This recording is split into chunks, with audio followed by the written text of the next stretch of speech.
All right. Well, hey, listen, starting a new business can have some unforeseen legal challenges. We're joined this morning by attorney and CEO of Tony Roma's, Mina Haque, for some tips on how to be successful. Hi, Mina. How are you? I'm good. Thank you, Tina and Ashley, for having me here today. Of course, of course. So some women might want to have a side hustle other than their main job, or just start a small business here. So you have some great tips from the attorney aspect, right? Right. Absolutely. Firstly, kudos to the woman who are starting business. We need more women business owners. Okay. You know, when you start a business, I have a favorite saying. It is an ounce of prevention is worth a pound of cure. Basically, if you take the right steps, you're going to save yourself from a lot of headache later down the road.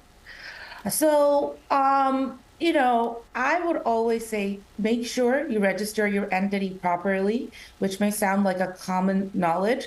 However, if your entity, your company is not in good standing, if you enter into a contract with another company, anyone can come back later and say, hey, your company was not in good standing. Why did you enter into a contract with us? Okay. And what does it mean with good standing? Sometimes if you miss an annual registration filing requirement, that will make a business fall out of good standing.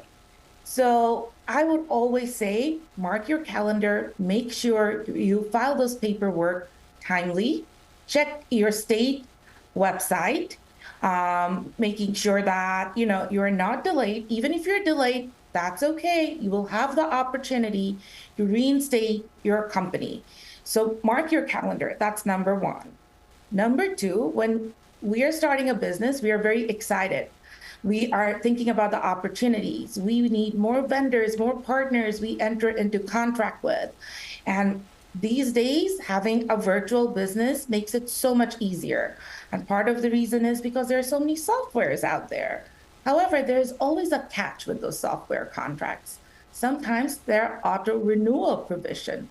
Let's say you have used the software for 1 year and you think, you know what, this just doesn't work for me anymore. I need to switch to something else.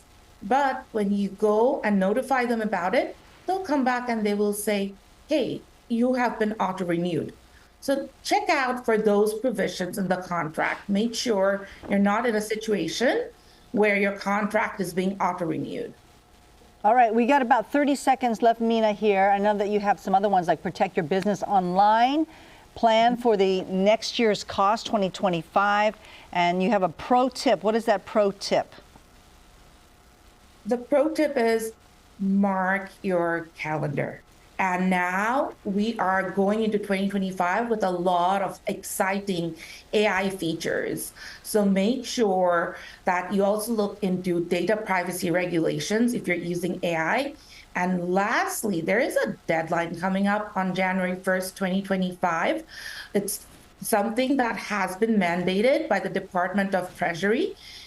Most of the businesses need to report the beneficial owner information. Who owns the business and all the personal information. The federal government before this never had any type of data about business owner. Okay. So please Google BOI, Corporate Transparency Act. Please talk to your accountant and lawyers and make sure you do the necessary filing before January 1st, 2025. Important tips there. Follow your key paperwork on time, check your contracts, check state compliance deadlines, protect your business online, and plan for 2025 cost increases. Mina, thank you so much for your time. There's your this website morning. too. The website there, attorneymina.com. That'll be linked to the website, gooddaysacramento.com. Thank you so much. Thank you. Take care now.